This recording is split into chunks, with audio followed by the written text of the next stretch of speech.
Great to have with us as our halftime guest, Coach Barrett Trotter, head coach at Bayside Academy. Coach, it is, as we record this, a Monday morning at 11 a.m. We're 3 days removed from a win over Montgomery Academy, and we're 4 days away from Southside Selma. Of course, this airing at halftime of Southside Selma. So I got to go back. Friday night, the first 20 minutes, which were kind of not Bayside Academy football. And then all of a sudden, 2:49 to play after Montgomery Academy's second score. It's the Admirals come to life. So, what was the difference between those first 20 minutes and the last 26 or so? Yeah, I think the biggest thing was us not turning the ball over. We had two turnovers the first two drives, gave the defense bad field position.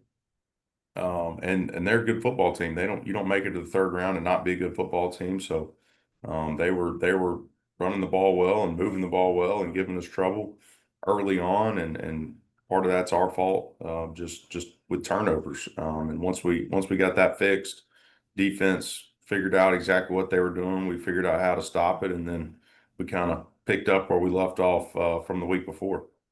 What was your mindset at the time? I mean, what were you thinking? Just really trusting our kids that they're going to rally and make plays, and that they weren't ready to be done yet. They still had a lot of fight in them, and to see them rally in the second half the way they did, and not panic and not try to force too many things, just go out and keep playing football and keep executing and keep getting better with each play, and that's what they've done all year, and that's what we did, after really those first two drives of the game.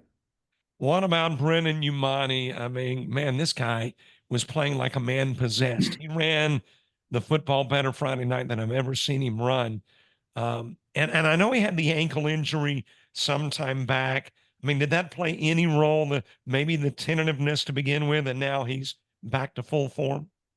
Yeah, I think so. I mean, I think it's been a progress, each week with him, just trusting his body that it's gonna, respond the way it needs to after maybe getting dinged up or banged up a little bit.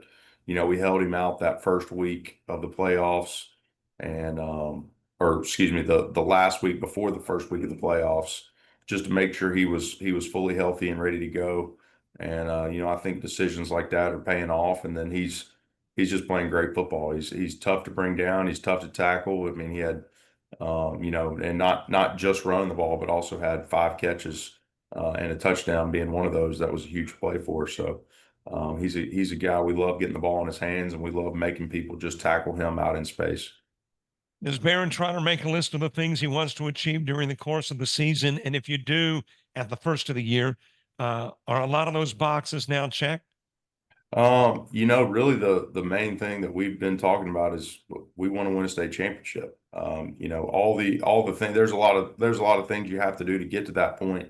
But that's been something we've talked about all years. That's our goal. If you don't have that as your goal every year, whether you achieve it or not isn't really what matters, but how much you're willing to sacrifice to try and reach those goals throughout that time. So if you're not wanting to be the best every year, I think you're doing something wrong. So we've talked about that with our players since the very first team meeting we've had from the beginning of the summer was we want to win a state championship. Most pleasant surprise during the course of the season? I mean, you had to narrow it down to one thing that really kind of shocked you. Well, is there anything?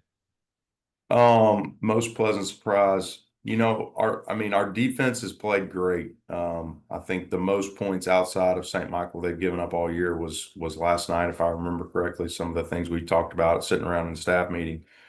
But that doesn't really surprise me. I kind of thought I knew what our defense could do, and obviously they've exceeded expectations.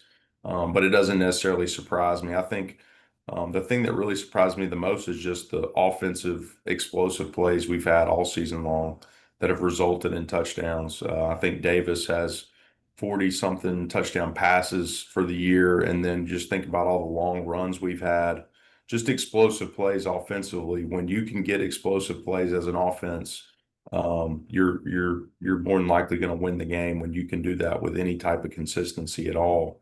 And so far as an offense, we've been able to have explosive plays, And instead of having drives stalled, in the 10 and 20-yard area, those are they've already been touchdowns. We're getting that ball in from the 30 or the 40 or the 50 or wherever it is, and having really big explosive plays down the field, whether that's runs or passes. And that's probably been just the biggest surprise as a whole, and one of the most fun things to do when you're a coach is those long explosive touchdown plays. Just put a dagger in the defense, and those have been the most pleasant surprise. 2 weeks ago, taking on Randolph County, you faced a running back who had rushed for 2,500 yards, about 230 per game. You hold him to 15.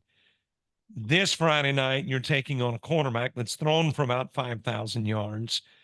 Can a defensive unit that just completely throttled a magnificent running back do the same thing to a great quarterback? Yeah, I think we can.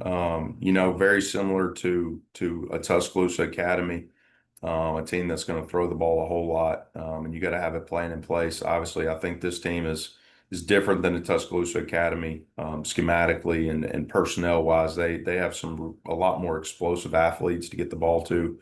But as a whole, I think if our defense plays as well as they can play, and we execute well, and we get our calls and get our feet in the ground and get our eyes where they're supposed to be, we can have the same type of success, that we've had all season long. How many times has revenge been mentioned in that 1 year ago in the third round and with Southside Selma that knocked out Bayside? This time you got an opportunity to exact a little revenge. Has that been a kind of a motivational tool?